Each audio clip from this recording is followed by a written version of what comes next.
Hey, YouTube Rando here. So I was redoing my bug out bag. Recently we did a video on the Takedown 1022 survival stock. The idea I got from Flint Steel Survival had did one on a rifle that him and I think his father-in-law had put together. And I redid my Takedown 1022 and turned it into a little survival pack. We're going to do a video on that soon, but it got me thinking about this Henry rifle, the ar-7. Now I can't actually put anything in the stock of it because that's where the receiver and the barrel go, is they actually store into the butt of the stock. So what I have is I keep my rifle in this box inside my bug out bag, keep it from getting scratched up or anything. I also keep it in a watertight bag, what is it called, a Coughlin's, I forget what they're called. It's the water bag, I don't know, a dry bag. But I keep it in this box just to keep everything together, and I was looking in the box, there's quite a bit of extra room in there. So what I've done is I've tried to utilize all the space in this box so I don't have any wasted space in my bug out bag, because this does take up quite a bit of room in the main compartment in my bag, and I have a lot of loose stuff floating around in my bag that I wanted to keep all with this kit. So if nothing else, I could take this kit out of my bag and go with this kit and have something to fall back on. And now, not everything in here, this isn't going to be everything you need to survive or anything like that, but I just wanted to build a cool little survival kit around the box, and like I said, utilize all the space within the box. So let's open it up and I'll show you what we did. Again, this is the ar-7, I believe is what it's called. It's the U.S. survival rifle made by Henry. So I did want a cutting implement in here, and I had to have something really flat. I could have put a knife in here, but I wanted something I could chop with as well. So I threw in this little survival hatchet. You can see it's ultra thin. This thing's razor sharp. It's a good little hatchet. It's not great for chopping, but it would be good for, you know, getting firewood ready, things like that, kindling. It's got some nice choils on it, so you can choke up on it and use it as a cutting tool. That's why this got thrown in here. I probably could go just with a decent fixed blade, but like I said, I wanted to have that chopping action there as well. We got a rain poncho, one size fits all rain poncho, nothing major there. We have an SOL emergency 2-person blanket that could be used as a what do you call it, a shelter. You could actually make a shelter out of this. There's quite a few things you can do with these things, but the SOLs just seem to stand up better than those cheaper Mylar blankets you get for like $1.99. These are a little bit thicker, a little bit more heavy duty. They could be fixed with duct tape, things like that. So we have the SOL blanket, and then I have 50 feet of paracord in here as well to help make the shelter. Fire starter, we have the UST Strike Force, and then we have some Tender Quicks inside the cap here. So you can see it's not everything you're going to need, but it's a little bit of what you would need. You have fire, you have shelter.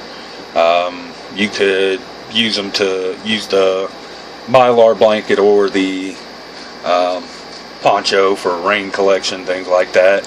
And then the actual rifle I have sitting inside of a dry bag. You could use this dry bag to carry water if you had to.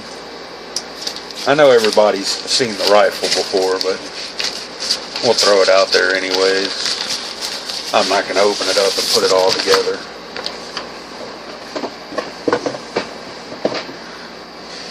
So you can see, if you did build a survival kit inside the actual stock of this gun, man, you could pack a whole lot in there compared to most rifles. It's really wide. And then also I have some ammunition in here, and the way I made this kit is I made it to where if it got dunked underwater or, you know, just got wet from the rain or anything, all my ammo should be safe. I've got it airtight in here, at least these 100 rounds, and these are match grade rounds, really good hunting rounds right here. Okay, So the only ones I would actually have to worry about is the mixed bulk of, this is 22 Remington bolt, and then Super X hollow point, which is also a decent, medium game hunting round. They're wrapped, but these would probably be compromised if it got wet. These would not. And there's an oxygen absorber and a moisture absorber in here as well, a silica packet. These aren't wrapped, but there's a big difference between these and a regular 22. You can take the head on or the actual lead on a 22, and you can actually, pull it off by hand on most of them. These you can't. They're sealed very well from the lead to the actual brass, and the reason is because these are gas cartridges. They're filled with gas. It's not filled with a powder. So any little pinhole, that gas would leak out. So these are actually good to go even if they did get wet. All you'd have to do is dry them off, and you could shoot them. Wouldn't have a problem shooting these even if they did get wet. So I didn't wrap these. I just wrapped the hunting rounds because I paid a lot of money for these. So I'll wrap these up to make sure they stay good. And then the bulk Remington and Super X, that would be the first thing I would shoot out of it. So these would probably already be loaded in it. And then the caliber you don't really have to worry about. So that's all I was able to put in this one box, but this box is stuffed full.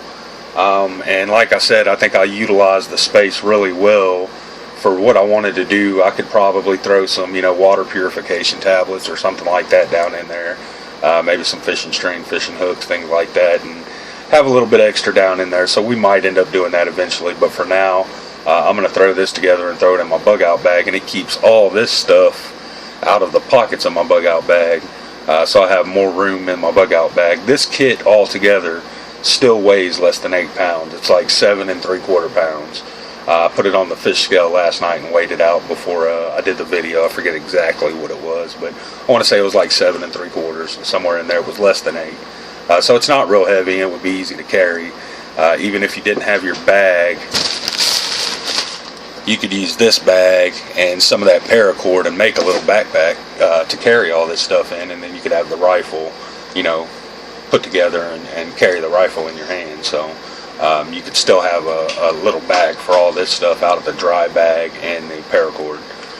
So that was my idea behind that. So tell me what you think in the comments below. That's going to be it for this one. Thanks for watching, YouTube.